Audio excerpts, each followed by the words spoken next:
Seja bem-vindo ao primeiro episódio do Legalmente Cast, o podcast da OAB Bauru. Eu sou a Júlia Herrera, apresentadora oficial desse programa, e todos os meses nós traremos alguém do mundo jurídico de grande importância para tratar de algum tema em prol da sociedade e dos advogados.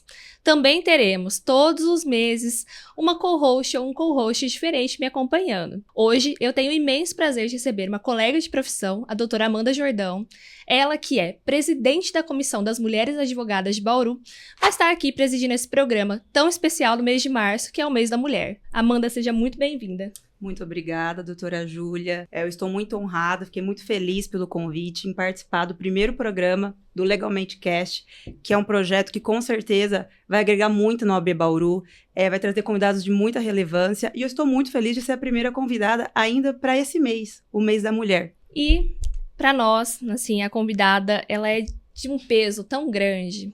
Nós não estamos recebendo ninguém mais, ninguém menos do que a doutora Patrícia Vanzolini.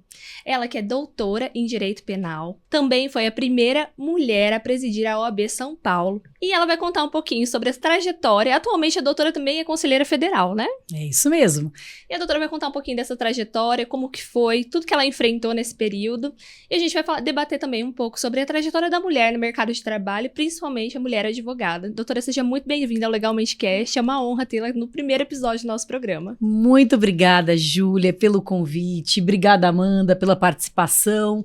Olá para você que está nos ouvindo, nos assistindo, esse projeto inovador da OAB Bauru, que com certeza, como a Amanda disse, vai contribuir muito. Sabe por quê? Porque às vezes a gente passa por algumas coisas na nossa profissão, sobretudo no começo, mas durante toda a nossa vida, e a gente fala, nossa, só tá acontecendo isso comigo, eu acho que eu não dou pra coisa, eu acho que eu não vou dar certo, eu acho que... E quando a gente discute e vê com pessoas de muitas gerações diferentes, de lugares diferentes, né? Eu sou aqui de uma geração diferente da Júlia e da Amanda, mas já passei por coisas e passo ainda por coisas parecidas. A gente fala, nossa, eu não tô sozinha, eu não tô sozinho, é assim mesmo, a gente tem que ter resiliência, tem que erguer a cabeça, continuar caminhando. Então eu acho que essa iniciativa, Júlia, ela vai ajudar muita gente. Você pode ter certeza. Parabéns para vocês. A gente que agradece, e agradece muito a disponibilidade da doutora. E já indo direto ao ponto, doutora, eu sou militante, atuo na área do direito civil e processo civil e família, mas eu conheço a doutora Amanda, que milita na área do direito penal, que é a mesma área que a doutora atua. E a gente queria entender um pouco como foi, né, essa escolha. A gente sabe que é uma área que antigamente era predominantemente ocupada por homens, mas a gente queria entender como que foi, quais foram as diversidades, o porquê da escolha dessa matéria. Se você puder dividir um pouquinho da sua trajetória conosco, seria interessantíssimo. Bom, Júlia, eu vou te dar uma resposta. É brincadeira, viu? Não me cancelem. É piada. Mas pra mim, quem precisa explicar é você. Por que alguém escolhe direito civil tendo direito penal, que é uma coisa tão maravilhosa? Exatamente. Tendo direito penal, que é uma coisa assim tão sedutora. Tô brincando, Júlia, eu acho que cada área tem a sua beleza, o seu valor, mas de fato eu acho que a maioria de nós, né, entra na faculdade pensando em penal. Não é mesmo? A ideia que a gente tem do advogado é o júri, né? Enfim, depois a vida vai nos levando. Acho que o direito ele é muito rico, além do penal, do civil. Hoje a gente tem áreas assim tão diversas, tão inovadoras, né? E cada um vai se identificando mais com uma ou com outra. Mas para mim, o direito penal foi uma paixão assim do começo ao fim, de fio a pavio. Eu entrei na faculdade apaixonada, eu sempre gostei de true crime, hoje tem nome, né? Mas eu sempre gostei de filme de crime, de série de crime, de livro de crime, de Agatha Christie, de investigação, assim, eu sempre achei isso super interessante. Entrei na faculdade, quase que fui desviada para o direito do trabalho, porque eu achava também muito interessante. E hoje eu vejo que eles têm até uma certa similaridade, né? Eu acho que o direito do trabalho também ele trabalha muito com essa questão social, essa questão da injustiça, essa questão de um lado mais fraco, de um lado mais forte, enfim.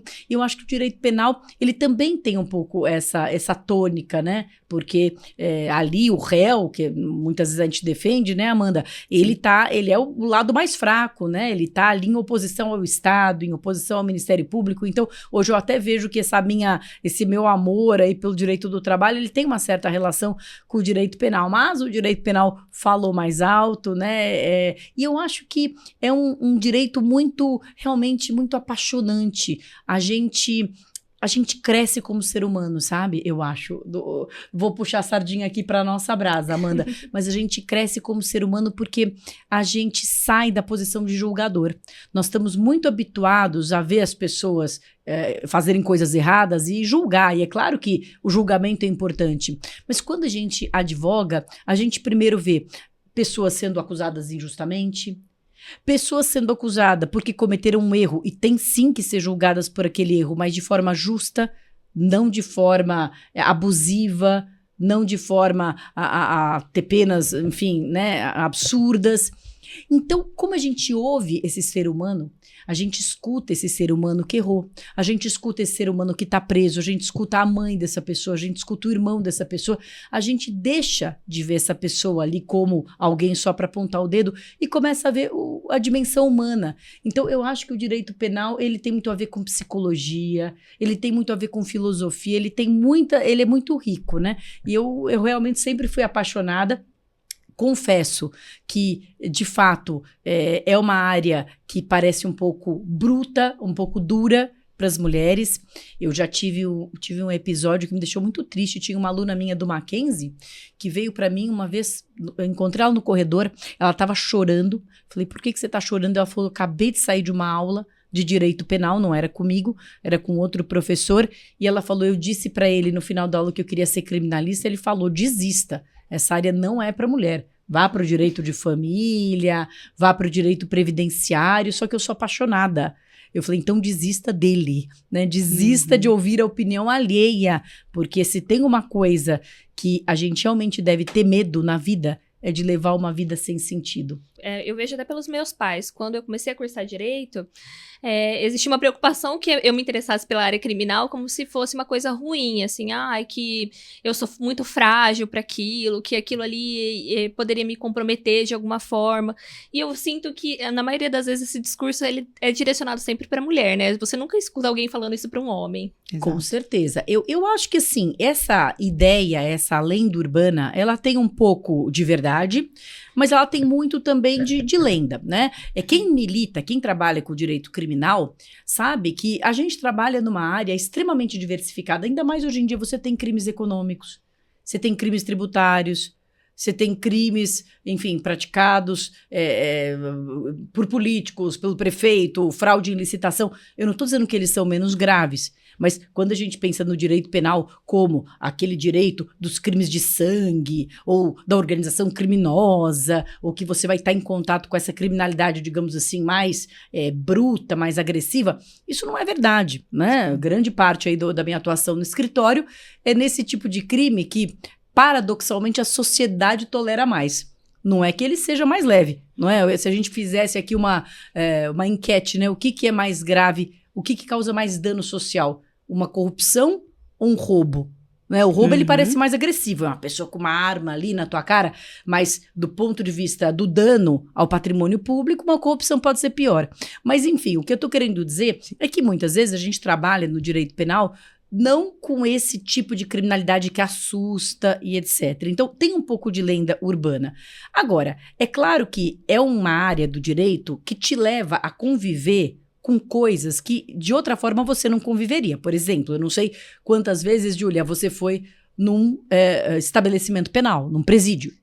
Eu fui uma vez no estágio e nunca mais fui. Pois é duro. É agressivo, é algo que, assim, nem todo mundo curte, nem todo mundo gosta daquele ambiente. Eu gosto, mas nem todo mundo gosta daquele ambiente. Então, o que eu tô querendo dizer é que seus pais, quando eles se preocupam, minha filha vai pro direito penal, eles têm um pouco de razão no sentido de que você vai conviver ali, né, com coisas que você não fazem parte da sua bolha, da nossa bolha.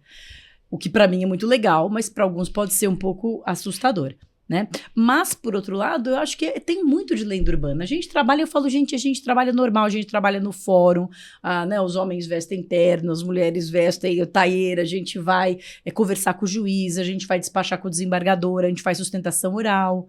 É normal, e nós temos todos os atributos, né, para isso, né, Amanda? É bem como a doutora disse, é uma paixão o direito penal. Eu lembro que no primeiro ano a gente teve a parte geral e eles falaram, segundo ano de faculdade, ou você se apaixona pelo direito penal, ou você não vai gostar, não vai se interessar. E no segundo ano eu realmente já me apaixonei, eu gostei. Era uma matéria que eu tinha facilidade, era claro pra mim. E eu via muitas amigas com dificuldade, falei, gente, processo penal, então eu sempre tive muita facilidade. E aí eu fiz o curso da segunda fase preparatória da OAB com a doutora, e eu já já emendei uma pós em direito penal, também com a doutora. E aí eu terminei a pós, mas eu tinha muito receio de advogar sozinha na área penal. Eu tinha medo de acabar errando, aí eu sabia que, enfim, medo, porque... E você mesma passou por uma situação numa audiência, né? Que você foi fazer uma audiência de alguma coisa penal e o advogado falou pra você que era pra você desistir. É a mesma situação. Exatamente. Eu acho que é assim que eles livram a concorrência. Eu não tinha nem carteira da OAB, eu tinha certidão. Porque eu passei na OAB e eu comecei a fazer audiência como correspondente pra pegar a prática. Mas eu não pegava nada de penal. E aí eu fui numa audiência trabalhista e aí o advogado falou, nossa, parabéns, você ainda não tem nem a carteira, tá com a certidão.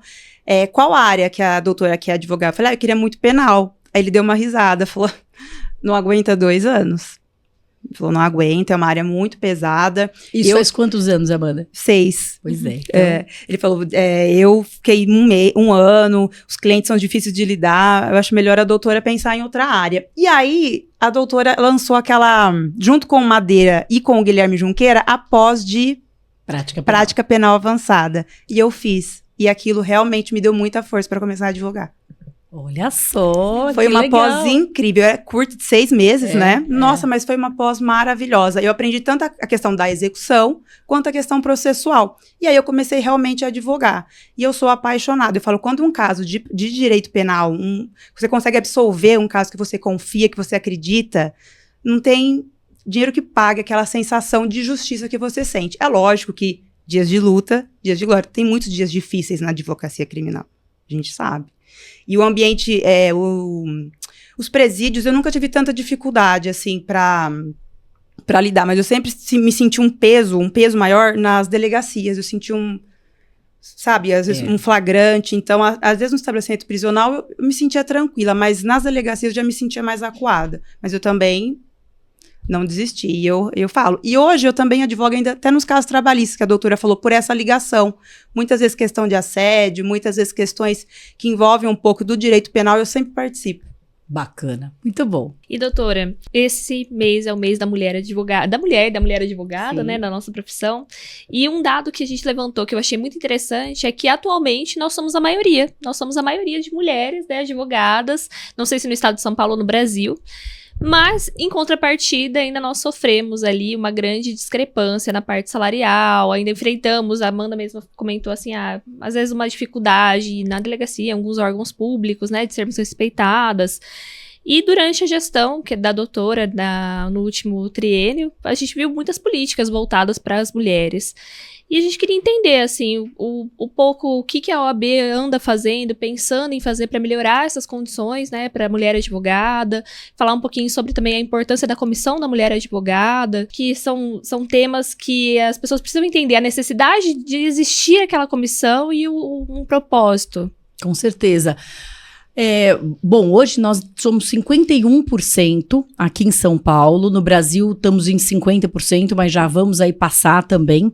E o interessante é que com a jovem advocacia, né, considerada com menos de 5 anos de carteira, as mulheres já estão batendo 75%. 75%. Então, daqui a alguns anos, a profissão da advocacia vai ser uma profissão de mulheres, vai ser uma profissão feminina. Vai ser mais raro a gente encontrar um jovem advogado do que uma jovem advogada. Então, de fato, nós estamos entrando aí com tudo. E isso eu vejo nas minhas próprias salas de aula do Mackenzie, assim, realmente a proporção é mais ou menos essa. 2/3 de mulheres e 1/3 de homens hoje nas salas de faculdade de cursinho preparatório.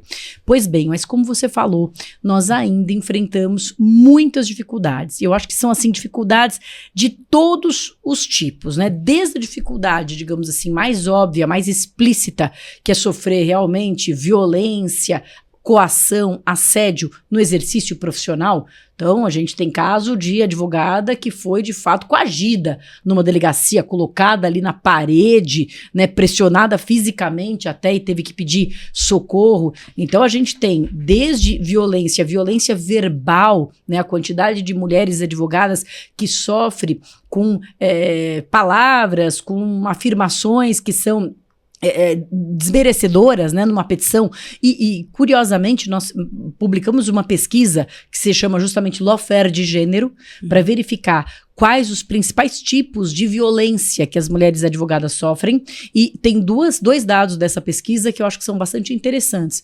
O primeiro é que as campeãs de sofrer violência no exercício profissional são justamente as criminalistas e as civilistas que trabalham com direito de família. Sim. Então, as familiaristas e as criminalistas são as campeãs de sofrer violência. Trabalhista também sofre, previdenciarista, mas essas são as campeãs. E o segundo dado, que eu acho que é um dado muito triste, na verdade, para nós, mas que a gente tem que encarar, é que a maior parte da violência que as mulheres advogadas sofrem violência proveniente do juiz, sofrem violência do promotor, né? Nós temos inúmeros casos, tivemos recentemente, inclusive, um juiz que acabou de ser condenado, porque, se bem que a condenação da magistratura, né, a gente não sabe se é condenação ou é prêmio, né, porque colocar em aposentadoria, etc. Mas um advogado que chamou, um promotor que chamou a advogada no júri de cadela e disse que estava fazendo apenas uma... Assim, todo dia no meu Instagram aparece desse tipo de violência, verbal, física, etc. Mas a maior parte da violência vem dos próprios colegas, vem do advogado, sobretudo, e aí os civilistas, né, da parte contrária. O advogado da parte contrária que fala, essa advogada é louca, ela tá na TPM, ela tá na menopausa. E é engraçado porque as agressões a nós, mulheres, ao contrário das agressões aos homens, elas sempre têm a ver com questões realmente relativas ao nosso gênero, né? Sim. Então, mulher ou tá louca porque tá na TPM, ou porque tá na menopausa, ou porque é histérica, ou porque é descontrolada, né? Não se ataca o nosso intelecto, não se ataca o nosso caráter, né? Mas se ataca realmente o ser mulher. Então aí a gente vê que tem esse componente. Então acho que nós enfrentamos esse tipo de coisa, ou seja, eu vou aqui, os trabalhistas me perdoem, eu vou dar uma conotação bem ampla, mas esse tipo de assédio moral, né? Tecnicamente não é assédio moral, mas esse tipo de assédio moral, o próprio assédio sexual, né, que as mulheres muitas vezes enfrentam no ambiente de trabalho, dentro de grandes escritórios, jovens advogadas, estagiárias, enfim, né, até mesmo no próprio Poder Judiciário. No Poder Judiciário, nós tivemos aí alguns casos também midiáticos, né, de juízes que assediavam advogadas, até uma violência que eu acho mais sutil, mais invisível, mas que eu acho igualmente nociva, que é esse julgamento que nós sofremos, né? Um julgamento muito diferente dos homens. Então, desde os nossos clientes, que muitas vezes, né, eu tenho um sócio, e quando eu era mais nova, hoje, evidentemente, eu tenho um nome que se sobrepõe ao fato de eu ser mulher, né? Mas, quando eu era mais jovem, muitas vezes o cliente, mas eu não posso falar com o doutor fulano. Não é como se eu fosse ali, nós estávamos no mesmo patamar. Então, desde um julgamento dos nossos clientes e etc., até o julgamento dos nossos próprios pares. E uma das formas, eu acho, piores de você tolher os direitos da mulher advogada é justamente julgando essa mulher com uma régua que os homens não são julgados. Então, a mulher não pode pegar qualquer tipo de causa. Ninguém critica um grande advogado por pegar uma causa polêmica. Ninguém critica um grande advogado por defender ali um réu que fez algo horroroso. Se a gente pensar quem foi o advogado dos Nardoni, um grande advogado. Quem foi advogado da Suzane, um grande advogado. Esses advogados foram criticados. Os clientes fizeram coisas horrorosas, inclusive crime contra a criança, etc. Mas os advogados não foram criticados. Eles foram considerados grandes advogados, advogados de projeção, advogados famosos, e tá tudo bem. Agora, quando uma mulher defende uma causa de um cliente que desperta de alguma forma a antipatia do público, e Amanda, sinto muito, somos criminalistas. A gente não defende só padres e santos, né? Senão nós estaríamos em outra profissão. Nós defendemos pessoas que são acusadas, muitas vezes, de coisas graves e que geram uma antipatia do público. Só que quando nós, mulheres, defendemos, parece que nós, então, não temos essa permissão para defender. Né? Parece que nós estamos, de alguma forma, traindo a nós mesmas, ou a causa, ou as nossas companheiras. Isso é uma forma muito ruim, e eu concordo com você, Júlia. Isso é reserva de mercado. Isso interessa a quem? E o pior é ver esse tipo de discurso na boca de mulheres. Porque dizer que uma mulher não pode defender a causa XYZ serve a quem? Aos homens, que tem mais mercado para eles. Então só eles vão poder defender causas grandes, causas com honorários interessantes. Isso vai ficar tudo para os homens. E nós só vamos poder defender, Amanda, os santos, ilibados e etc., fazer ações pro bono. Claro que tudo isso é muito bonito. Mas quando a gente depois reclama que as mulheres não têm uma projeção na advocacia, a gente tem que pensar se nós, como sociedade, como advogados, não contribuímos com isso, com esse tipo de crítica absolutamente injusta. Então, criticar uma mulher pelas causas que ela defende, criticar uma mulher advogada porque ela, né, uma crítica que às vezes, você está fazendo isso por dinheiro. Eu trabalho para isso, pra né? isso que eu trabalho. E um homem, quando tem ambição, quer ganhar dinheiro e ganha muito dinheiro, ele é considerado o quê? Um sucesso. A impressão que me dá é que nós, mulheres, não podemos desejar ser ambiciosas. E os homens têm esse poder de, ele pode querer estar ali, ele pode querer estar na mídia. Nós estamos na mídia defendendo um acusado. A doutora Amanda também já passou por diversas situações assim. É como se você tivesse que, agora eu tenho que colocar o meu juízo de valor naquele negócio e não pegar aquele caso, porque senão eu vou ser literalmente aviltada, vou estar agredindo outras mulheres por eu estar atendendo daquela forma. Enquanto um homem pode fazer livremente a opção de atender o caso que ele quiser. As mulheres precisam se explicar muito mais que os homens. Em tudo. Em absolutamente tudo. E isso a gente não percebe, mas isso vai minando, sabe? Isso machuca, isso magoa, isso faz com que mulheres desistam. Então não adianta a gente fazer isso e depois reclamar que as mulheres não têm espaço. Não é? A gente tem que tomar também para si a responsabilidade. E aí, para finalizar um pouco esse tema, Júlia, eu queria dar 2 conselhos aqui. Para quem faz e para quem é vítima desse tipo de julgamento. Para quem faz, faça apenas, quando você tiver vontade de criticar uma mulher, faça apenas um exercício hipotético. Fala, se fosse um homem, eu estaria criticando? Ele por estar defendendo esse caso, ele por estar na mídia, né? Ele por estar ganhando dinheiro, ele por estar no jornal. Então troca os personagens e veja se você agiria da mesma forma. E para todas as mulheres advogadas que um dia já se sentiram julgadas e sentiram vontade de recuar, ou de não pegar uma causa, ou de abrir mão da profissão, ou o que quer que seja, eu digo uma coisa, não recue. Não recue, porque a dor da pancada, ela é passageira. Mas a dor da desistência, ela é eterna. E se você se encolher, se você recuar e disser não, porque eu não quero desagradar, eu não quero prejudicar a minha imagem, você vai sair menor e menor e menor. E isso, quando a gente chega depois um pouco mais longe da vida, isso cobra um preço.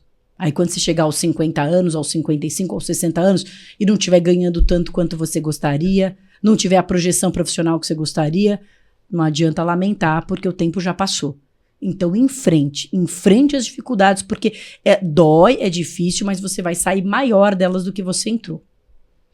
E, doutora, para nós, né, principalmente nós do interior, termos a primeira mulher presidente da OAB São Paulo, foi um marco. Porque a gente, até nas subseções, quando a gente vê os quadros dos presidentes, a gente olha só homem, homem, homem, homem, raras são as subseções que tem uma mulher ali. Acredito que o fato da doutora ser também professora, ser mulher, isso também impactou para que você conseguisse ganhar a eleição passada. E eu pergunto isso, considerando até que vinha de uma gestão que esperava-se ter uma reeleição e acabou não tendo. Então, quando a gente fala em reeleição, a gente sabe que quem tá ali já tentando, já tem a máquina na mão.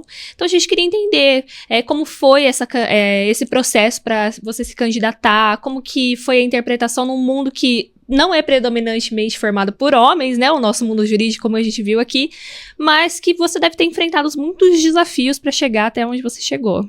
Olha, eu acho que o primeiro desafio é o desafio justamente da autoconfiança. É o desafio de ouvir as pessoas dizendo é impossível, nunca vai dar certo, a advocacia paulista não está preparada, né? Enfim, então é o desafio de falar, não, eu acho que não, eu discordo, né? Eu concordo em discordar e vamos em frente.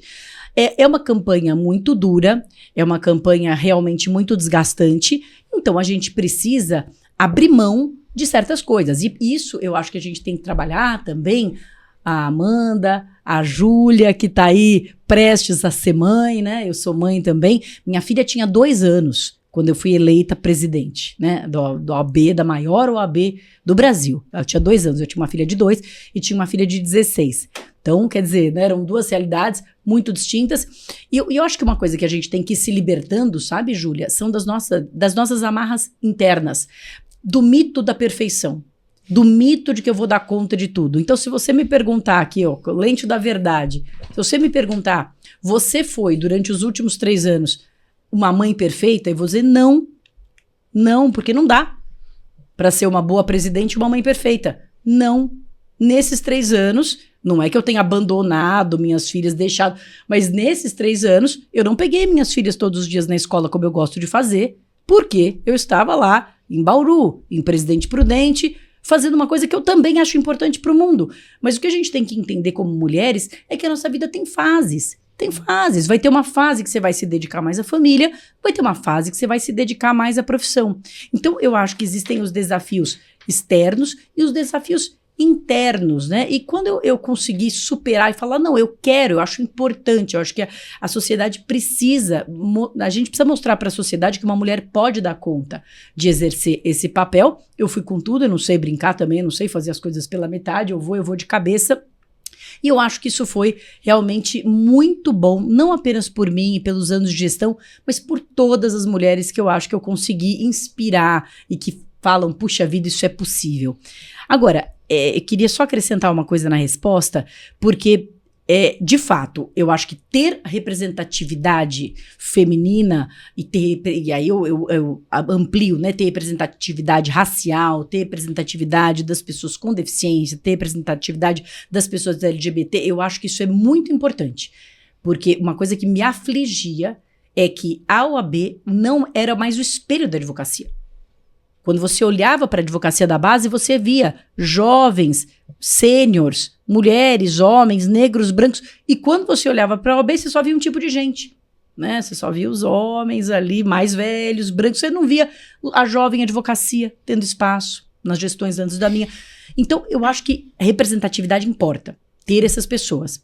Mas não é suficiente. Você tem que ter pessoas que, além de estarem lá, além de representarem aquela categoria, realmente falam e agem em prol daquela categoria. Ou seja, precisa ter pautas de fomentar mesmo essas pessoas. O que eu tô querendo dizer? Não adianta ter uma mulher machista. Sim. Não é? Não adianta. Por quê? E isso existe. Sim, né? Então, isso existe. Então, não é só ter uma mulher. Eu acho que eu era uma mulher, sim, mas eu era também uma pessoa muito preocupada, até porque, como professora, via o sofrimento das minhas alunas, muito preocupada com fomentar mesmo as mulheres dentro do exercício profissional. E eu acho que agora o Leonardo, né, que é um homem extremamente comprometido com essa pauta. É um homem extremamente comprometido.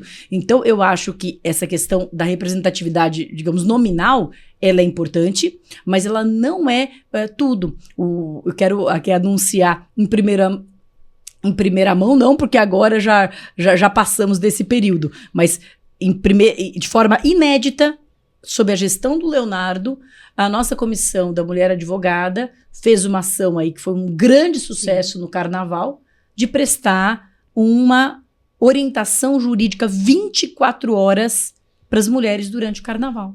Isso foi numa gestão de um homem.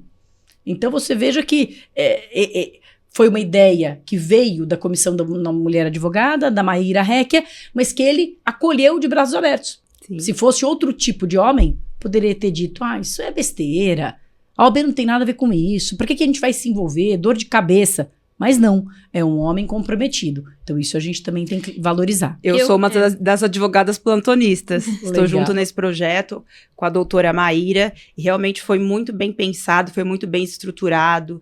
Foi conversado de como atender essas mulheres, como não revitimizar essas mulheres. Então foi um projeto incrível. E com certeza isso vai se expandir para o interior ano que vem. Eu concordo 100% com a doutora, principalmente na questão da representatividade, né? Hoje a gente, às vezes, se vê até por questões legais, ter uma representatividade, e a gente se depara, às vezes, com uma representatividade que, do meu ponto de vista, não é efetiva. E quando eu particularmente, assim, eu sou advogada há 10 anos, particularmente quando eu comecei a ver esse avanço das mulheres na advocacia, tomando cargos de liderança, a gente começou a perceber como a mulher não era vista dentro do ambiente da OAB. Uma das críticas que a gente fez na campanha, e, por exemplo, eu não sei, eu não conheço a sede daqui de São Paulo, mas na cidade que a gente tem, assim, a gente não tinha sequer um fraudário, por exemplo, não tinha um banheiro para a mulher advogada poder trocar o filho. Talvez hoje eu, na situação que eu me encontro, eu me sensibilize mais, porque a gente parece que quando tá vivendo as coisas começa a observar de uma outra forma, né? Mas se a gente for pensar ali, 30 anos de OAB, quantas mulheres advogadas não deixaram, né, de viver suas vidas, de estar se atualizando, participando dos cursos, justamente por não ter uma oportunidade de deixar os filhos com tranquilidade, fazer uma troca de uma roupa num lugar. Então, eu entendo, assim, a representatividade, ela tem que ser pautada numa pessoa que ela também quer enxergar as dificuldades, né, daquela classe que tá vivendo aquilo, e também querer solucionar. Não basta simplesmente eu colocar uma pessoa ali que ela não vai agregar em nada. A gente acompanha de perto também os projetos do Leonardo Sica, e eu percebo isso, que embora ele seja um homem, mas ele tem esse olhar ali para as mulheres, não tá excluindo as mulheres, não veio numa gestão, tínhamos uma mulher à frente e agora estamos regredindo. Não, nós estamos progredindo. É isso mesmo. E outra questão que a Comissão das Mulheres Advogadas, ela tem esse papel fundamental na luta contra a desigualdade de gênero. E hoje, mesmo as mulheres sendo a maioria na advocacia paulista, ainda existe a desigualdade salarial. Então, como que nós podemos trabalhar, combater essa desigualdade? Essa questão, a gente, em termos de remuneração, né, nós temos duas formas, basicamente, de remuneração dos advogados, né? Através de salário, aqueles que são seletizados, e através dos honorários, né? E eu acho que existem problemas nos dois nichos, né? Eu acho que as mulheres, tal como a gente pega aí o cachê das divas de Hollywood, todas elas ganham menos do que os grandes atores. Né? A primeira mulher mais bem remunerada, sei lá, tá no número 8, eu acho, do ranking, sendo que ela gera filmes com a mesma bilheteria, e eu tô usando essa comparação porque me parece que ela é pertinente com a questão nossa dos honorários, porque aí, nesse mercado artístico, não existe propriamente uma tabela, né? Ou seja, cada um ganha o quanto o estúdio quer pagar e etc. Então, eu acho que existe esse problema para as advogadas autônomas também, essa dificuldade de cobrar, essa dificuldade de se colocar e cobrar os honorários justos e fazer com que o cliente entenda que ela tem credibilidade, que ela tem competência, que ela tem firmeza, né? E para isso a gente precisa empoderar essas mulheres, precisa realmente ensinar essas mulheres a serem empreendedoras. Então, respondendo a tua pergunta, acho que tem uma coisa que é formar advogadas empreendedoras, advogadas que saibam se vender, que saibam se colocar, que saibam cobrar. E para aquelas que são seletizadas, né, para aquelas que trabalham em escritórios e etc., nós temos uma discussão, nós temos uma proibição, na verdade, na legislação trabalhista, hoje não é mais uma discussão, que proíbe essas desigualdades salariais. E nós sabemos que elas continuam existindo por conta de inúmeros, digamos, artifícios aí, que, né, você cria cargos ligeiramente diferentes, e aí você não diz que essas pessoas fazem a mesma coisa, né? Você cria pequenas diferenças de horário, que daí justificam uma diferença salarial, mas não deveriam, enfim, né? Então, em relação à questão de diferença de salário, eu acho que é preciso que a gente consiga que as leis trabalhistas, e eu acho que elas estão avançando nesse sentido, sejam devidamente cumpridas. E em termos da OAB, nós criamos um selo que é muito legal, que chama Selo OAB Promove Mulheres, que é um selo para premiar os escritórios que têm políticas de promoção de mulheres. Ou seja, o que eu quero dizer é o seguinte: desigualdade salarial não pode acontecer. Aí não é uma questão de ser um bom ou mau escritório. Um escritório está dentro da lei ou está fora da lei. Então, desigualdade salarial entre homens e mulheres tem que ser denunciado para o Ministério Público do Trabalho. Tem que ser denunciado para o Ministério do Trabalho e acabou, né? Agora, mesmo sem que haja uma desigualdade salarial óbvia que a gente possa marcar, tem escritórios que não levam em consideração, por exemplo, isso, a gestação, o aleitamento, e não proporcionam condições para que uma mulher possa ali se desenvolver. E aí não é uma questão dele estar fora da lei, mas ele está fora, a meu ver, do mundo. Ele tá fora do que se espera hoje no mundo. Então, para esse tipo de situação, a OAB criou esse selo. É um selo que foi estruturado de forma muito bacana, porque ele contempla escritórios grandes, porque alguns falam, mas para um escritório grande é fácil ter uma política de diversidade, né? Porque você tem até uma área, um departamento. Para um escritório médio, para um escritório ali com 10 advogados, como é que você vai? Então, o selo, ele coloca categorias, né, de tamanho de escritório e avalia uma série de quesitos dos escritórios que têm políticas para promover as mulheres, para tirar, e eu sempre gosto da gente ressaltar isso, gente. Quando a gente fala de ação afirmativa, quando a gente fala de ação de promoção, ação afirmativa nunca é vantagem e nunca é favor. Ação afirmativa é você remover um obstáculo. É simplesmente você deixar nas mesmas condições. Imagina que você tem uma corrida entre um homem e uma mulher, só que a mulher vai correr carregando um bebê. Uhum. Ela está numa igualdade de condição? Não. Então, para que eu equipare, né, para que haja uma equidade e não uma mera igualdade formal, para que haja uma equidade, eu preciso colocar ali ela numa situação mais favorável para que ela realmente esteja em igualdade de condição ali, né, junto com o homem no trabalho. Então, eu preciso, eventualmente, permitir que ela trabalhe um tempo de home office maior, eu preciso permitir uma escala de trabalho mais flexível, né, já que é dela o cuidado com os filhos. O que nos leva a uma discussão aí mais profunda, né? Mais profunda. A gente vai entrando. Mais profunda, que é a origem de toda essa desigualdade, né? Eu acho que uma das causas dessa desigualdade, de fato, é essa distribuição desigual do trabalho doméstico. Isso é pouco falado, isso é pouco comentado. Você falando, realmente é uma forma como eu me sinto. Até eu comentei com a Amanda esses dias. Eu e a Amanda, a gente é muito amiga, né? E eu falei pra ela, Amanda, eu estou muito preocupada com os meus prazos. Porque eu fiquei um bom tempo advogando, né, autônoma. Então, a gente tem processos que somente eu acompanho. E aí, eu fico pensando, eu falo, qual é o olhar da OAB para essa mulher advogada, né? Porque a seletista, embora tenham inúmeros problemas, a gente sabe, mas ela tem um respaldo ali, né? Ela tem a licença maternidade, uma pessoa que é autônoma MEI, ela tem também a licença maternidade do INSS. Mas e a advogada gestante? O que a OAB de fato pode fazer, o que você enxerga que poderia melhorar, porque eu entendo que é uma questão cultural. Lá em Bauru a gente tem um outro, só puxando um gancho, lá em Bauru é muito grande os escritórios associados, que eles não são acobertados pela CLT, e eles são advogados que não são sócios, eu falo assim, parece que eles vivem meio que uma incógnita ali. E também, as advogadas também ficam nessa situação. É uma situação que é muito complexa, porque parece que você não tem pra onde correr, parece que você tá sozinha. Então, eu vejo que, assim, a OAB anda mudando muito o olhar pra mulher, né, trazendo inovações, a gente vê, assim, a sustentação oral. Esses dias eu precisei fazer, eu fui a primeira a ser ouvida, mas me preocupa muito o dia a dia da mulher e como ela volta pro mercado de trabalho também. Então, se a doutora puder comentar também um pouquinho sobre isso, até uma questão pessoal minha, assim, estou muito nervosa. Eu falei, calma, Júlia. Em causa própria. Bom, eu acho que assim, nós tivemos alguns avanços, né? Eu acho que o ponto de avanço, assim, que foi justamente o que permitiu você fazer a sustentação aí com prioridade, foi uma lei que chama Lei Júlia Matos. Essa Lei Júlia Matos, que entrou em vigor, agora posso estar errando, em 2019, depois a gente confere. Mas a Lei Júlia Matos, que mudou o artigo 7º do Estatuto da OAB, das prerrogativas, né, e deu prerrogativas específicas para a mulher advogada, insisto, não são favores. Se os homens ficassem grávidos, meus amigos, eles teriam os mesmos direitos e o mesmo tratamento, mas por uma questão biológica, são as mulheres que, né, gestam e depois têm a lactação. Depois disso, Júlia, divida os cuidados, se você assim o quiser. Né? Porque a gente tem que tomar cuidado também com essa visão biológica de questões culturais. A mulher é que gesta, fato biológico. A mulher é que... Agora, a mulher precisa em todas as reuniões de escola?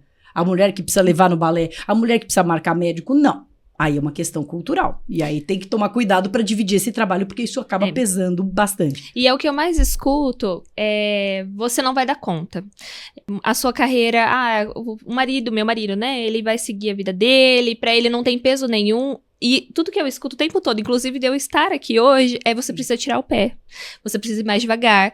Eu sinto assim que eu tenho que abandonar o meu lado profissional porque eu tenho uma obrigação de me tornar mãe e se eu não fizer isso eu vou ser menor. Mais uma vez, a sociedade trazendo um peso em cima de uma atitude que eu tô escolhendo. Não, eu escolhi estar aqui. Eu queria muito estar aqui fazendo essa entrevista e eu vim.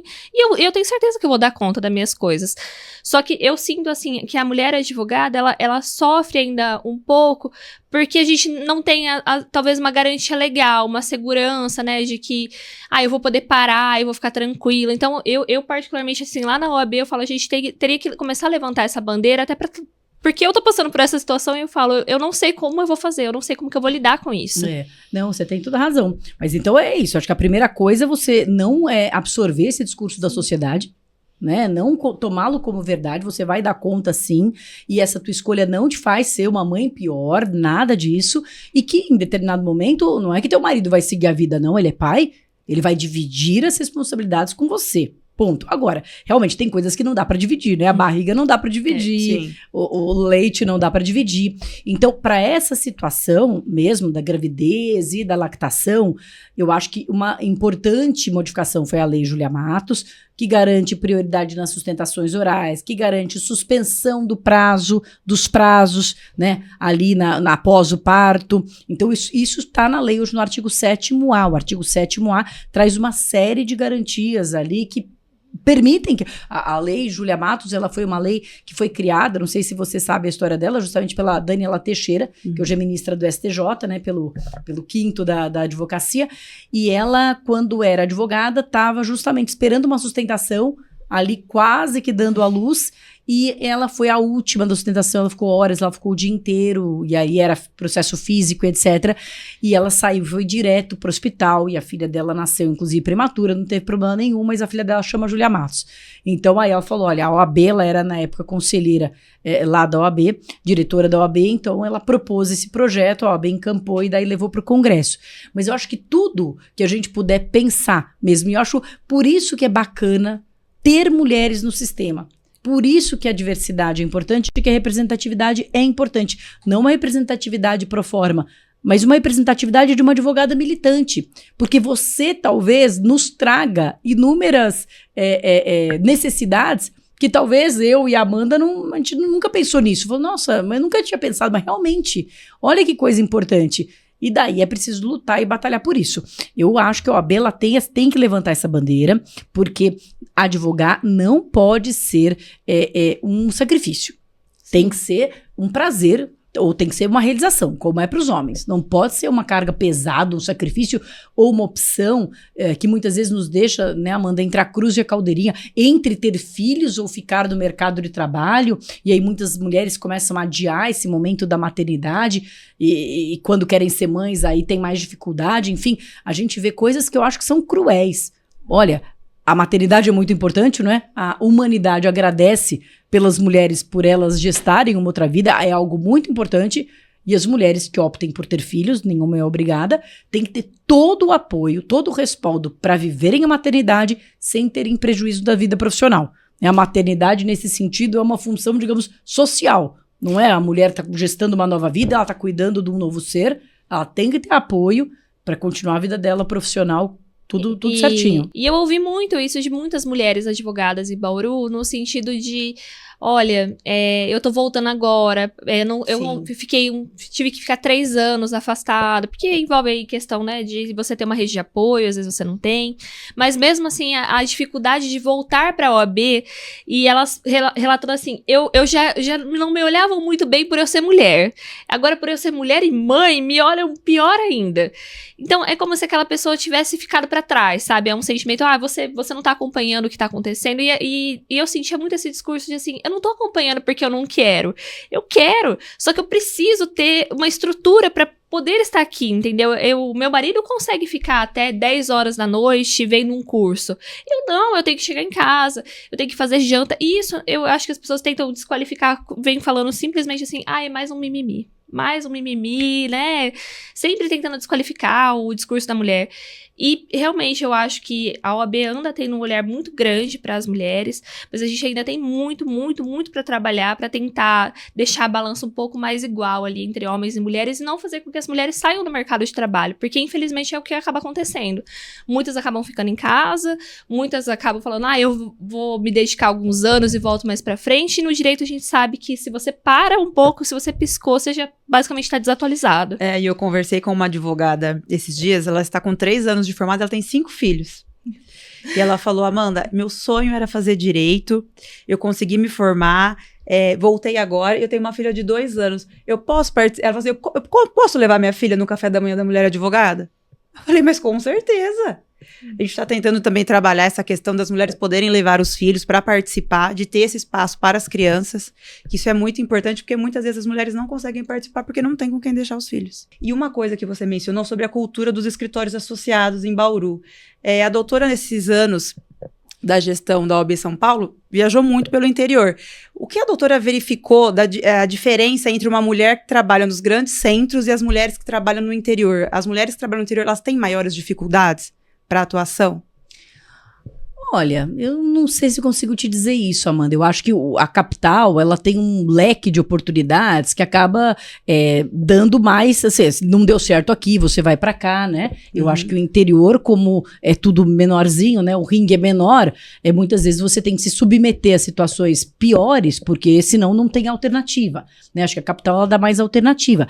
Mas o que eu vejo é que tem alguns grandes escritórios que têm uma política de diversidade mais estruturada, isso existe, isso já é um pouco cultural, mas eles são, sei lá, né, não são nem 10, né? Então, a grande maioria dos escritórios não tem isso, a grande maioria dos escritórios ainda tem uma enorme dificuldade, sejam dificuldades, de fato, em termos de impor barreiras, ou seja, a mulher ela não vira associada, a mulher não faz a reunião com o cliente mais importante e etc, sejam em termos de não remover barreiras, né, de não dar uma oportunidade para que a mulher que é gestante continue trabalhando, o trabalho de casa, tenha um horário mais flexível, etc. Então, eu acho que isso existe, mas uma coisa que eu notei, que eu achei muito interessante, até pelo prêmio que a gente criou, pelo OAB Promove Mulheres, são muitos escritórios só de mulheres.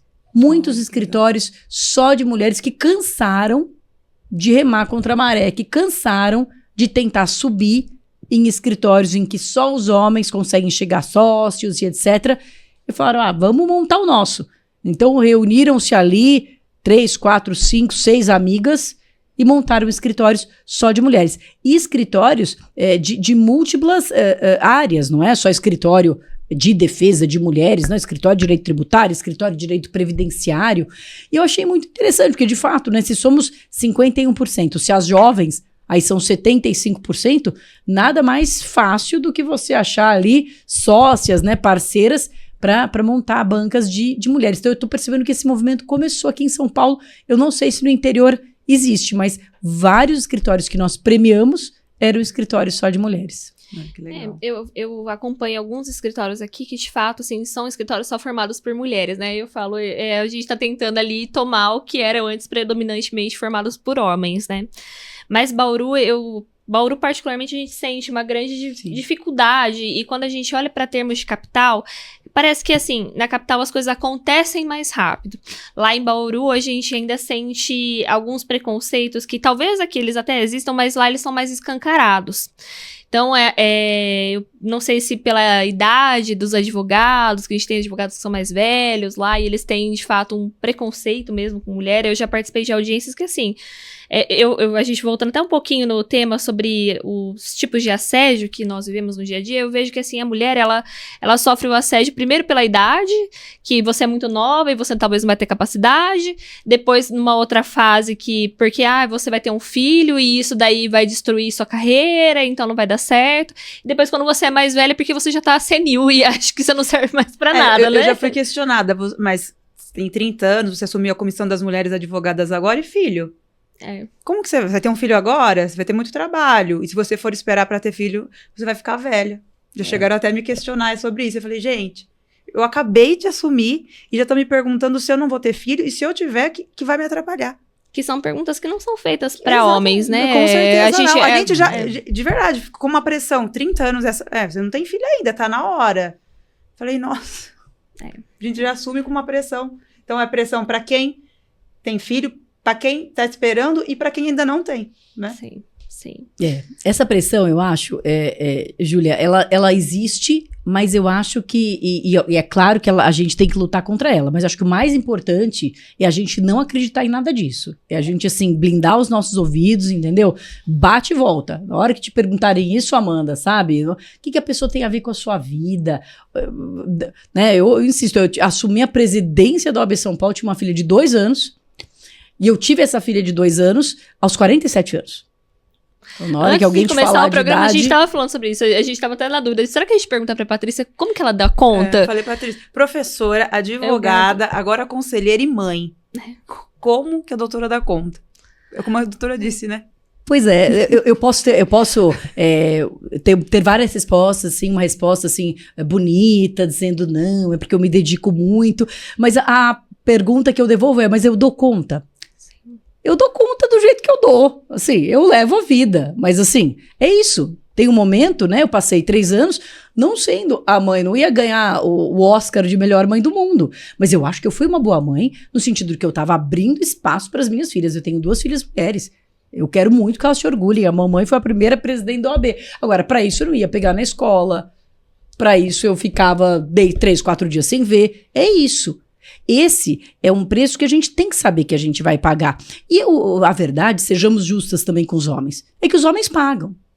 É que os homens pagam esse preço com dor. Muitos homens pagam esse preço com dor. Falam, puxa, eu tenho que ficar longe dos meus filhos. Sim. Não é? Não é que eles são monstros. Eles pagam com dor. Só que a diferença é que eles pagam com dor, mas sem culpa.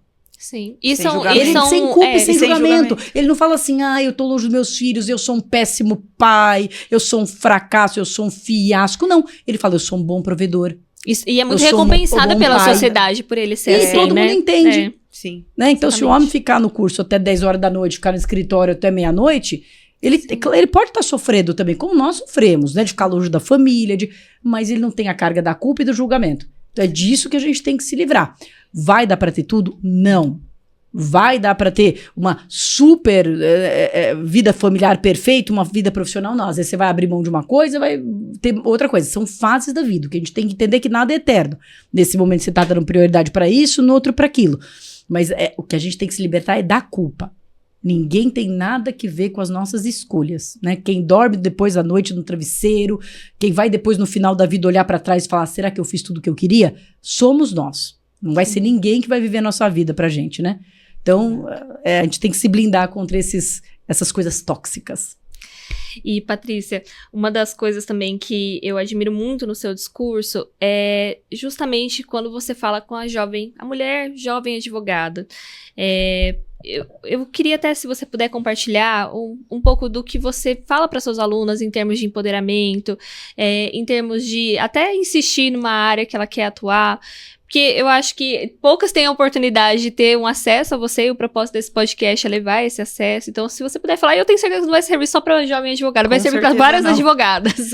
Olha, o que eu falo para as minhas alunas, e o que eu gostaria de falar para todas, é vocês não sabem o quanto vocês são boas. Eu uso até um termo menos fino, mas aqui eu não vou usar. Vocês não sabem o quanto vocês são boas. É muito engraçado. Eu vejo isso tanto no escritório. Eu tenho um curso que eu dou com um querido amigo Mário de Oliveira Filho, que é o nosso mentoria de habeas corpus, e é muito engraçado porque tem uma parte prática. Eu vou dar um exemplo ilustrativo. Tem uma parte prática do nosso curso que eles se dividem em grupos, redigem um habeas corpus e depois vão fazer a sustentação oral. E nós, então, ficamos que nem o The Voice, assim, julgando a sustentação oral, até para aprimorar ali. E o que eu vejo na hora de escrever, na hora de carregar o piano, na hora de pegar no pesado, quem são? As mulheres.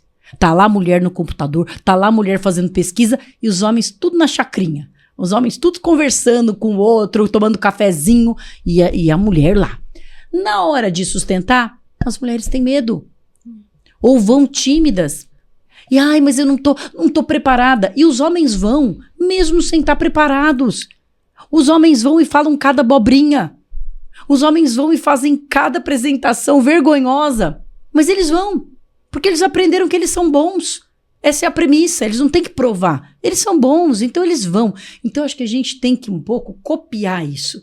Entender o quão boas nós somos, né? As mulheres, a maioria que eu conheço, tem, assim, qualidades. Eu, no meu escritório, não tenho nenhuma política específica de contratar mulheres, mas por sim pelo não, meu escritório só tem 2 homens. Um é meu sócio, que é meu marido também, então vai ser difícil demiti-lo. E ele tá trabalhando bem.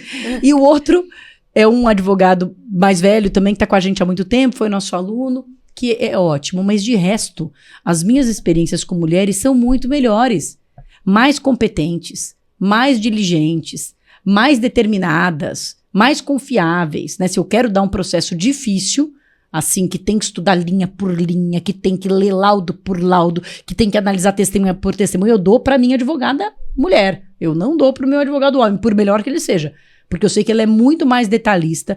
Então, a gente tem muitas qualidades. A gente não fica nada a dever, mas a gente tem uma autocrítica e uma visão muito pejorativa da gente, né? E eu percebi isso comigo mesma. Eu percebi que muitas vezes eu ia, quando era mais jovem, para uma reunião no escritório, eu sabia exatamente o que tinha que fazer, mas eu pedia a validação do homem que estava ao meu lado, como se ele fosse saber mais.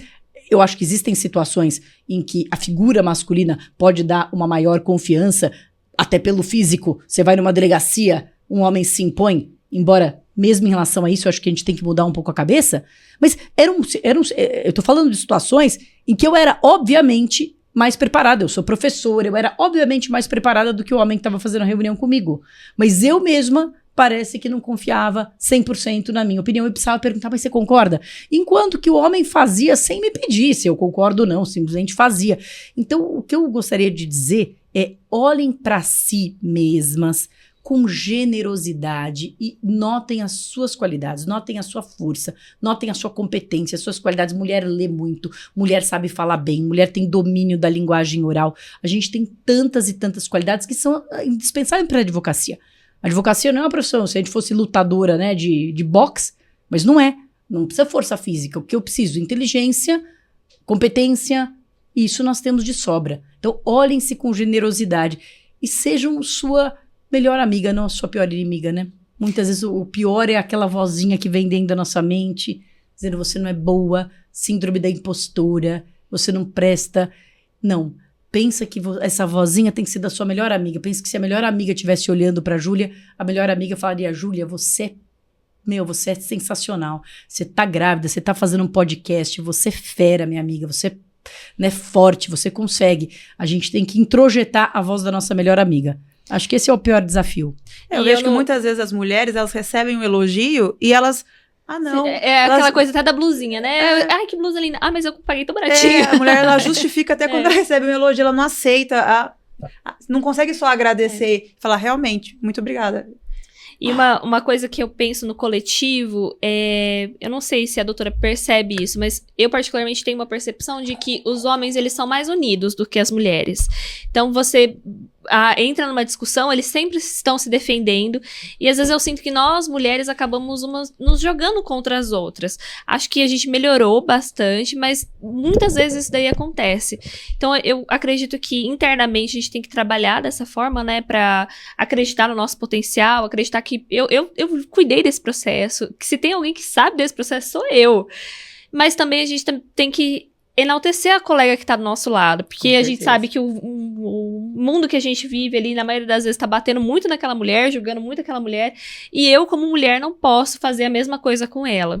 E eu não sei, assim, eu particularmente percebo que ainda, até nos escritórios que eu trabalhei, existia uma grande competição, e às vezes uma competição por nada. Era uma competição simplesmente de uma querer ser a melhor que a outra, e a gente não via isso tão nitidamente voltado pros homens. Eles até tinham, mas quando eles precisavam se defender, eles estavam ali, firme e forte. Não, exatamente.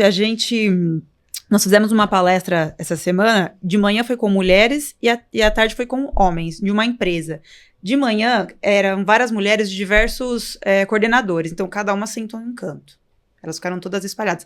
À tarde, eles se uniram para ouvir sobre aquilo e eles nem se conheciam. Aí a gente falou, eles sentaram já até de um jeito diferente. Parece que eles estavam se protegendo para ouvir sobre aquilo, que nós íamos falar sobre violência doméstica. Então eles já estavam já armados para ouvir o que a gente ia dizer. E as mulheres todas acuadas, cada uma num canto da sala, a gente falou, gente, vamos fazer uma roda de conversa. E foi muito interessante. E foi muito importante também falar isso com os homens. Foi uma surpresa. Que legal. Nossa, a Amanda deu aqui um exemplo que foi um experimento sociológico. Foi. Amei, vou usar esse exemplo, Amanda. Posso? Dando crédito. Com certeza. Mas que legal, porque olha, é uma percepção muito clara disso que você estava falando, né, Júlia? A própria atitude física, assim, impressionante. Eu acho que é verdade. Agora, eu não sei o quanto isso se deve ao fato de que nós somos realmente ensinadas, né? Que nós somos competitivas, que nós somos invejosas, que nós não somos confiáveis. Então, acho que isso é uma coisa realmente nociva. Acho que a gente tem que lutar contra isso conscientemente. Acho que essa ideia, né, da sororidade é muito importante, né? De que a gente tá junta, de que a gente tem que se proteger, de que se você vê uma outra mulher sendo criticada, teu papel é defendê-la, né? Depois você critica entre nós, né? Como eles resolvem as coisas entre eles. Mas pra fora, a gente tem que se defender, a gente tem que se fechar em copas. Eu concordo inteiramente com isso. Acho que isso é muito importante. E eu brinco que quando a gente fala ninguém, né? Segura na mão, ninguém solta a mão. Segure na mão de uma mulher, né? Porque muitas vezes a gente pede, quando tá insegura, esse apoio para um homem, e a gente não entende que o apoio de uma mulher é tão valioso quanto. Olha, eu vi na minha gestão da OAB, eu tive a oportunidade e a graça de conviver com mulheres muito fortes, muito inteligentes, que eu confiava muito, e eu vi o quanto elas foram, assim, fundamentais em momentos em que eu estava insegura, e eu perguntava para Dani, perguntava para Dione, e confiava nelas, né? Não que eu não confiasse no Léo, mas eram coisas que eu sentia que elas teriam ali um olhar feminino mais, né, apropriado. E eu falei, não, estamos juntas, então vamos juntas. Vocês estão validando o que eu tô falando, vamos juntas.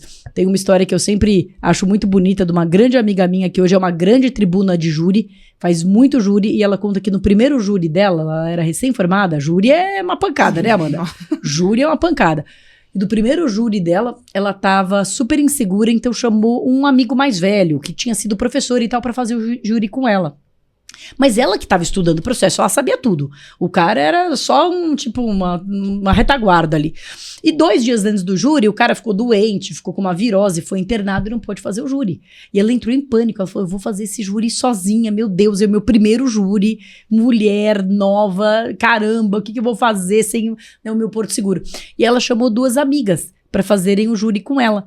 E as 3, né, se debruçaram no processo, ficaram 2 dias estudando o processo, passaram 2 estudando o processo e tal, e foram as 3 fazer o júri. E ela conta que ganharam esse júri, aí ela fala, não sei se foi sorte de principiante, falou, sorte nada, é sua competência, é o seu estudo, né, dedicação. Ganharam o júri, depois foram elogiadas pelo promotor, pelo juiz, o promotor ficou surpreso quando soube, e hoje ela já tem mais de 100 júris, enfim, ela é uma super advogada de júri, mas eu acho legal a experiência dela de se apoiar em outras mulheres. Ela não chamou outro homem, ela chamou outras mulheres, e as 3 juntas conseguiram uma e ali, cuidando da insegurança da outra, e conseguiram ir em frente. Então, super importante. E Patrícia, a gente tá chegando no finalzinho da nossa entrevista, mas uma coisa que que eu queria muito te perguntar, agregamos muito com a Patrícia Vanzolini aqui em São Paulo. Foi, pra nós mulheres, volto a dizer, você é uma referência pra eu e a Amanda, a gente tá aqui foi, assim, muito antes ó, pra mim da gestão. Uou, estamos entrevistando a Patrícia. É. Mas a gente também queria entender o que a gente pode esperar da Patrícia agora, conselheira federal, o que você tem de projetos, quais são as suas próximas ambições, claro, né, dentro do que você puder compartilhar, mas assim, estamos muito felizes de ter você lá, tá? Que bom, que legal. Bom, o Conselho Federal é um lugar muito bacana, porque a gente discute, o Conselho Federal que propõe, por exemplo, ação direta de inconstitucionalidade, o Conselho Federal ele tem uma legitimidade para questionar leis, para propor o projeto de lei, que a seccional de São Paulo não tem. Então, é legal, porque é um lugar em que a gente pode realmente discutir coisas que vão mudar estruturalmente, né? Aqui em São Paulo, a gente consegue mudar, digamos, o dia a dia, mas a gente não consegue aprovar um projeto de lei, por exemplo, que mude, por exemplo, a questão da sustentação oral, né? Que torne a sustentação oral realmente uma prerrogativa inalienável. né, que é um projeto de lei que o Conselho Federal propôs, na verdade uma PEC que o Conselho Federal já propôs e agora isso tem que ser trabalhado no Congresso. Então eu acho que lá abre um campo de atuação assim para realmente mudanças estruturais, né? A gente pode propor projetos de lei para favorecer aí a mulher advogada, a mulher gestante, etc. E também, então, eu acho que, por outro lado, lá eu sou legislativo, né? Não sou executivo. Aqui eu tinha o poder da caneta, né? Eu decidia, eu fazia. Lá eu faço parte de um colegiado, são 81 conselheiros, então o que é preciso é você convencer todos os conselheiros a votarem a favor de um projeto. Uma pauta que eu tenho muito forte é de levar a nossa experiência de paridade de gênero para as listas federais, então para a lista do TRF, para a lista do STJ, de levar essa necessidade de paridade, porque isso foi um grande sucesso aqui em São Paulo, de levar o nosso projeto da ESA também para o Conselho Federal, do Anuidade de Volta, para que isso possa beneficiar todos os advogados do Brasil. Acho que isso foi um grande diferencial. Eu sou professora, né? Acredito muito nisso. Mas tem uma pauta que, para mim, é prioritária, que é a questão das eleições diretas, ou, falando de forma mais ampla, da reforma eleitoral do Conselho Federal. Né? O Conselho Federal, ele tem uma estrutura que fez com que ele, pode ter funcionado em outros tempos, não sei, mas fez com que ele se distanciasse demais da advocacia, né? A falta da eleição direta e o sistema eleitoral que existe impede, né? Muita gente sequer sabe o nome do presidente do Conselho Federal e ele não foi eleito diretamente pela advocacia. Como é que é o sistema ali para nossa audiência saber? Como é que você elege na eleição presidente da subseção, não é isso, a diretoria da subseção, e elege o presidente e o conselho seccional. Mas você não elege o presidente do Conselho Federal. Como é que o Conselho Federal é formado? Ele é formado, como o Senado, ele é formado por 3 conselheiros federais de cada estado. Então, quando são eleitas as chapas nos estados, né, são eleitos também os 3 conselheiros federais. Até aí tudo bem, né? Por isso que eu fui eleita conselheira federal. Até aí tudo bem. Qual que é o problema? Este conselho, como é que este conselho elege a diretoria e presidência? Porque lá nós também temos um presidente, um vice-presidente, secretário-geral, secretário adjunto tesoureiro. É a mesma coisa que tem aqui. Só que como é que essa chapa lá é eleita? Ela é eleita de forma indireta. Ela é eleita só por esses 81 conselheiros. Isso em si já seria um problema, já seria ruim. Mas não é apenas isso. Para que alguém possa se candidatar, apresentar uma chapa, é preciso que você tenha o apoiamento escrito de pelo menos 6 presidentes de seccional. Então, através de negociações políticas, a pessoa que geralmente está na situação, né, você não tem nenhuma chapa de oposição, porque a pessoa que está na situação, quem quer que seja ela, consegue ali os apoios e não permite que ninguém mais apresente uma candidatura alternativa. Por isso que há muitos anos no Conselho Federal, a eleição não é apenas indireta, como é chapa única. E essa história da chapa única, eu acho que poderia ser muito boa se ela fosse, de fato, digamos, a expressão de um consenso total da advocacia. Se bem que é difícil você ter consenso. Nem na subseção você tem consenso. Você vai ter consenso entre 1.400.000 advogados. Mas o que acaba acontecendo é que você fica muito longe de uma legitimidade democrática. Se você tivesse pelo menos uma disputa entre 2 chapas, os advogados poderiam se envolver, né? Os advogados poderiam conhecer os programas, entender o perfil, mesmo que eles não pudessem votar, né? E pressionar os seus presidentes, por exemplo, a votarem num ou no outro, né? Já seria melhor. A eleição, sendo um tipo de eleição direta, melhor ainda, porque a eleição direta, ela é benéfica em todos os momentos. Ela, em primeiro lugar, ela abre os programas para debate. Então, na hora, não é? O Leonardo era candidato, você tinha mais 4 chapas. Nós tivemos 3 debates aqui em São Paulo. Cada candidato apresentou as suas propostas, não é? Então, é boa porque você se compromete. E daí a maioria vota, né? Nós tivemos aí a maior votação da história, com quase 116 mil votos, né? 250 mil eleitores, 116 mil votos. Ou seja, essa advocacia se comprometeu conosco e nós nos comprometemos com essa advocacia. Então, se a gente começar a fazer tudo ao contrário do que a gente falou, a advocacia vai cair de pau em cima da gente. E está absolutamente correto. Nada disso acontece no Conselho Federal. Nada disso acontece. Então, nós não sabemos quais são os projetos e nós também não podemos depois cobrar o que seja feito. E eu acho que isso é muito ruim. Então, a nossa prioridade aqui é, de fato, São Paulo apresentar uma proposta de reforma do sistema eleitoral ali do Conselho Federal. Existe um temor, existe um argumento contrário à eleição direta de que São Paulo dominaria sempre a presidência, porque São Paulo tem 40% da advocacia. Mas esse argumento, ele não é verdadeiro, por várias razões. Se fosse verdadeiro, São Paulo sempre elegeria o presidente da República, né? Sim. Você sempre teria um presidente paulista. Essa ideia de que São Paulo dominaria parte da premissa de que São Paulo vota em bloco. E São Paulo não ia votar. Imagina que eu fosse candidata.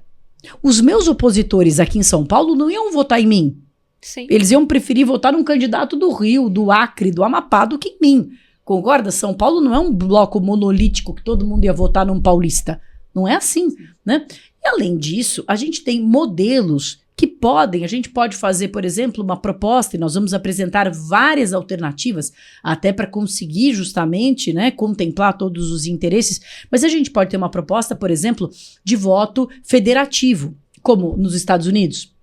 Então, a gente faz uma eleição direta, mas não por número absoluto, por estado. Quem ganhar mais de metade, quem ganhar 14 estados, ganha. Não precisa ganhar em número absoluto de votos, porque daí eu contemplo os estados. Ou seja, existem inúmeras alternativas que podem ser propostas, mas a gente acha que essa questão, assim, passou da hora, até para que a gente tenha um Conselho Federal mais conectado com a advocacia da base. O Conselho Federal não pode estar distanciado da base.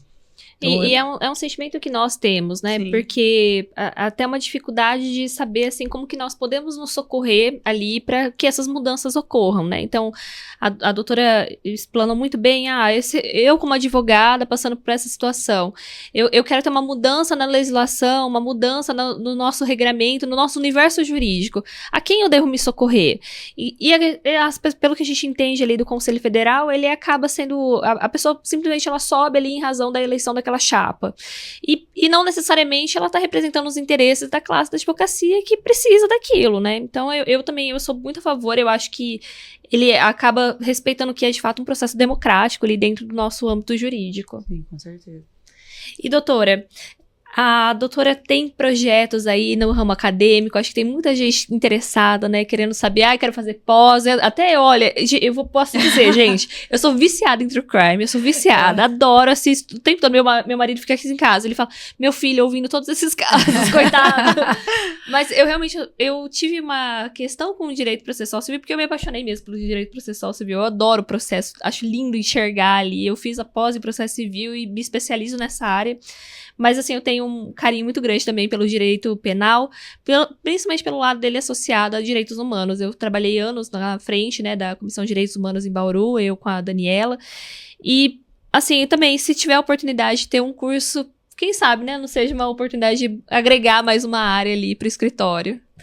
Olha, a gente tá com... Eu e os meus dois fiéis amigos, né? O Madeira e o Junqueira. Eu continuo dando aula, né? No Mackenzie, dou aula atualmente no Damásio. E a gente tá com um canal no YouTube que chama Alguma Dúvida e estamos aí concebendo, estamos gestando, estamos grávidos, Júlia, estamos grávidos de uma série de projetos que a gente tem, porque a gente acha que, de fato, a gente poderia agregar bastante, sobretudo nessa parte de advocacia na prática e etc. Então, para os próximos meses, vão ser apresentadas aí novidades nesse mundo. Eu tive que tirar um pouco o pé da vida acadêmica, porque, né, na presidência era difícil, mas agora voltei com tudo. Não adianta, né? Eu gosto, eu adoro. Eu acho que transmitir conhecimento, para mim, assim, é um prazer. Eu acho engraçado. Eu já tive muitos alunos que me agradeceram no curso de prática penal avançada, etc. E falou, nossa, professora, você ensina realmente como faz. Porque a gente tem que conhecer também que tem muito picareta na internet nessa área, né? Aquele cara que ensina a ganhar 1 milhão, aí você vai ver, que milhão? Nem ele tem 1 milhão. Só que a gente brinca de advogado de método. É um advogado de método. Exato. Adorei essa definição. Advogado de método. Porque você vai ver quantos processos você tem. Não tem. Sim. Mas eu criei um método. Bom, tá, mas o método adianta? Você já testou? Não. Então, a gente tem muito disso, desses coaches aí no pior sentido, né? O coach sério é ótimo, mas esses coaches no pior sentido, advogado de método, amei. E os advogados que realmente têm sucesso, esses que realmente teriam que ensinar, A maioria não quer dar o caminho das pedras. A maioria não quer, porque ele não vai querer dividir o conhecimento que ele gastou ali, não é? 30, Sim. 40 anos para amealhar, para criar um concorrente.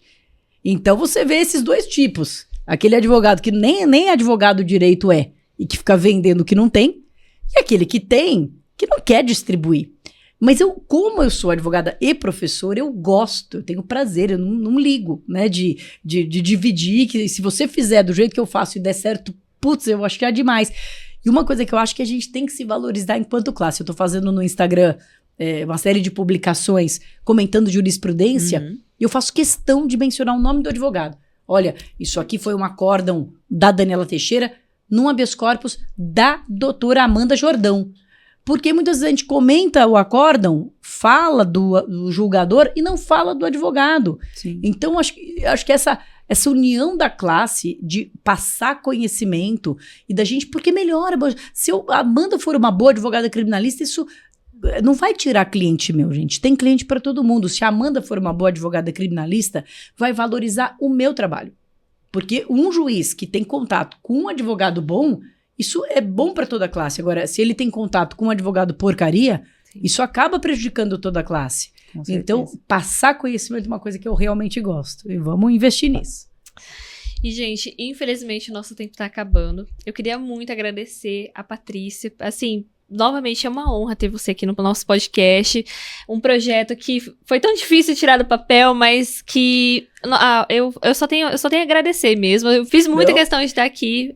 O mês de março é um mês que a gente fala mais das pautas femininas. Eu sei que a gente não conseguiu atingir a casquinha mínima ali do conteúdo, mas acho que vai ser muito bom para as mulheres advogadas te ouvirem. Quero agradecer muito a diretoria da OAB Bauru, Dr. Tesani, que é o nosso atual presidente, professor Tiago Munaro, Amanda Bassoli, Angélica, Dr. Gilson, todos eles, assim, confiaram, né, que a gente iria estar aqui e fazer um bom trabalho. Então, eu só tenho a agradecer muito a diretoria. E eu queria pedir para a doutora deixar também aí um arroba do pessoal. Quero seguir a doutora nas redes sociais, como que eles te encontram? E ela responde, viu, gente? Eu já mandei mensagem para ela, responde tudo. Ela responde mesmo. Instagram, @Pati Vanzolini, o TikTok, que também é o Patrícia Vanzolini, e que mais? E o canal do YouTube, que é o Alguma Dúvida. Então, estão todos à disposição. E quero agradecer muito a minha co-host, a doutora Amanda, já está comigo aí em várias jornadas. E, doutora, quero te desejar muito sucesso aí nessa nova caminhada. Sei que é um grande desafio, né, a Comissão da Mulher Advogada, mas eu tenho certeza absoluta que a doutora Amanda vai tirar de letra e já tá tirando. Eu adorei participar, e quando você me convidou, eu falei, não, nós vamos.